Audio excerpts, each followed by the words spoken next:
Have you ever questioned why you impulsively acquired that dispensable gizmo? Or, for instance, why you obstinately clung on to an incorrect reply, despite the nagging suspicion that it's flawed?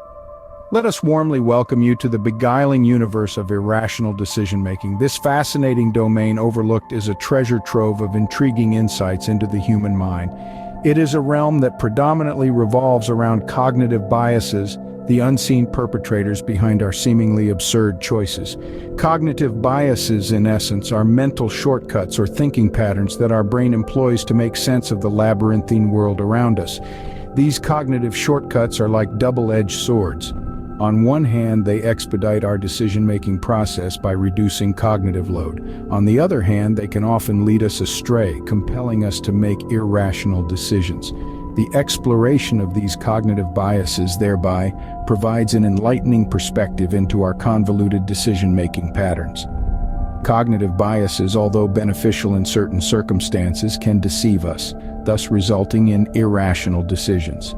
For instance, consider confirmation bias, our inherent tendency to favor information that supports our pre-existing beliefs while disregarding contradicting facts. This cognitive bias is a powerful mental shortcut, deeply ingrained within our thought process. Essentially, it's a mental mechanism that makes us inclined to seek out and rely heavily on information that validates our pre-existing views or hypotheses, and in the process, neglect or even outright dismiss evidence to the contrary. It manifests itself in various aspects of our life. Have you ever caught yourself selective in choosing a news article to read? Typically, you would choose one that aligns with your own opinions, viewpoints, or hypotheses, shunning the others that provide a perspective different from yours. This bias even extends to how you interpret the information you come across.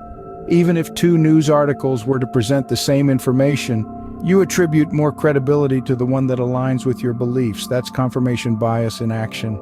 Next, we have the anchoring bias, our inclination to rely excessively on the first piece of information we encounter.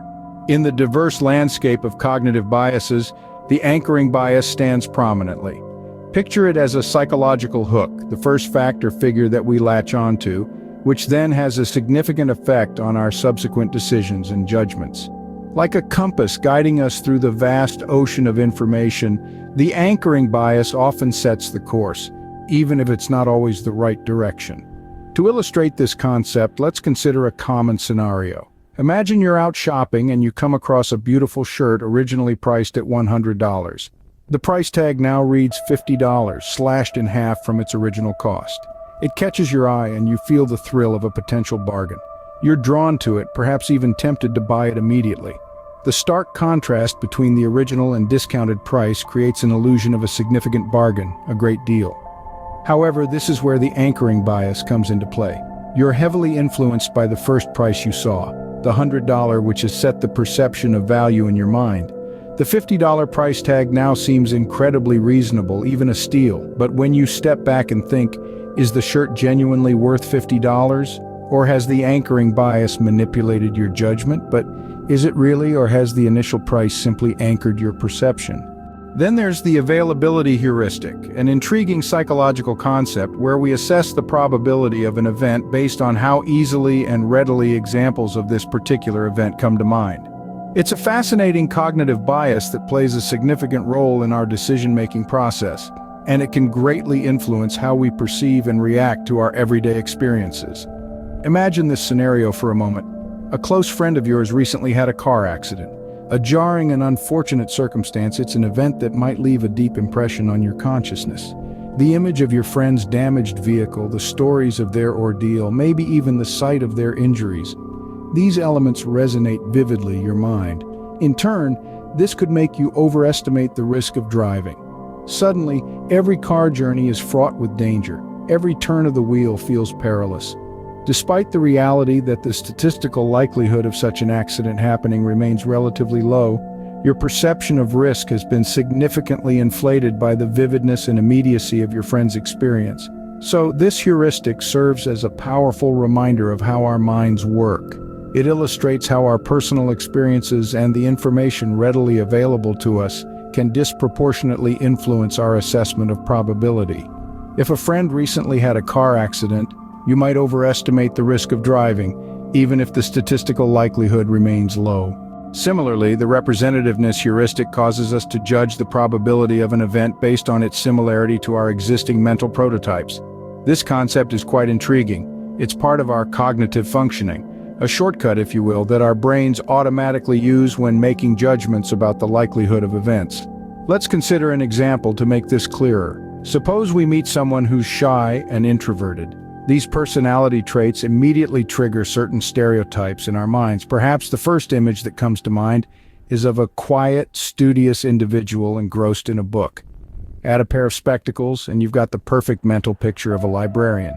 Without any additional information, we might make the assumption that this individual works in a library surrounded by books and silence all day. This is the representative heuristic at play.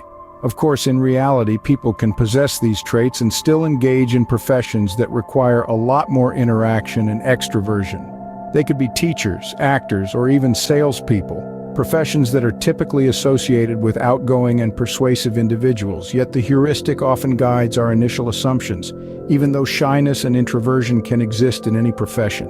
Lastly, the affect heuristic leads us to make decisions based on emotions rather than logical reasoning. This happens far more often than most might think. Have you ever been watching television and suddenly a commercial comes on that just grips you? It might not even be for a product or service that you particularly need or even knew about before. Yet there's something about the advertisement that really resonates with you. It might be the story that the ad is telling, the emotions that it stirs up in you, or even the music that plays in the background. Whatever the trigger, it reaches deep into your heart, touching your emotional chords. It could be a compelling narrative that speaks volumes, making you relate to the characters, their joys and sorrows. It might evoke feelings of nostalgia, sympathy, excitement, or even joy. Suddenly you find yourself picking up your phone or logging onto your computer to purchase this product. These are not just random actions, they are responses to deeply rooted emotional connections stirred up by the advertisement. This is how powerful the affect heuristic can be. It plays a vital role in marketing and advertising strategy, tapping into the emotional psyche of consumers to drive purchase decisions. It's the driving force behind impulse buys and the reason why some products seem to have a magic touch, turning viewers into buyers. Ever bought a product just because the advertisement touched your heartstrings? That's the affect heuristic playing its part. So why do we fall into these cognitive traps? This is a question that has intrigued psychologists, neurologists, and philosophers for ages. In our complex, fast-paced, information-overloaded world, it's incredibly easy to fall prey to the workings of our own minds. Even the most enlightened among us are not immune to these cognitive pitfalls. Often we're just completely unaware of these biases. They lurk in the shadows of our consciousness, influencing our choices without us even realizing it. They're like the background noise of a bustling city that we've grown so accustomed to that we no longer hear it. Or perhaps we're too stressed or busy to thoroughly think through our decisions. With the relentless demands of our personal and professional lives, who has the time for introspection and careful consideration? Then there's also the impact of our emotions. They can surge like a tidal wave, sweeping away all traces of logic and reason. At times, our emotions are so intense they simply overpower our rationality. They dictate our actions, leaving little room for objective, clear-headed thinking. So why do we fall into these cognitive traps? The answer is multifaceted, just like our minds. It's not simply about being more aware or less emotional or having more time. It's a complex interplay of factors that we're just beginning to understand. But by recognizing these biases and taking steps to mitigate them, we can strive to make better, more rational decisions. That's why we explore, that's why we learn, and that's why we continue to grow. At times, our emotions simply overpower our rationality. Fortunately, we can strive towards better decision-making. Firstly, by acknowledging these cognitive biases, we can start to identify and challenge them. Secondly, giving ourselves time to think rather than rushing decisions can help avoid hasty, biased judgments. Moreover, considering all available options instead of settling on the first one can lead to more informed choices. Lastly, seeking input from trusted individuals can provide fresh perspectives, helping us spot potential biases. In conclusion, while we all make irrational decisions occasionally, being aware of our cognitive biases and understanding the underlying psychology can significantly improve our decision-making process. Thank you for joining this exploration of cognitive biases and irrational decisions. If you found this insightful, do give this video a thumbs up and subscribe for more enlightening content on psychology and personal growth. Until next time, keep questioning, keep learning.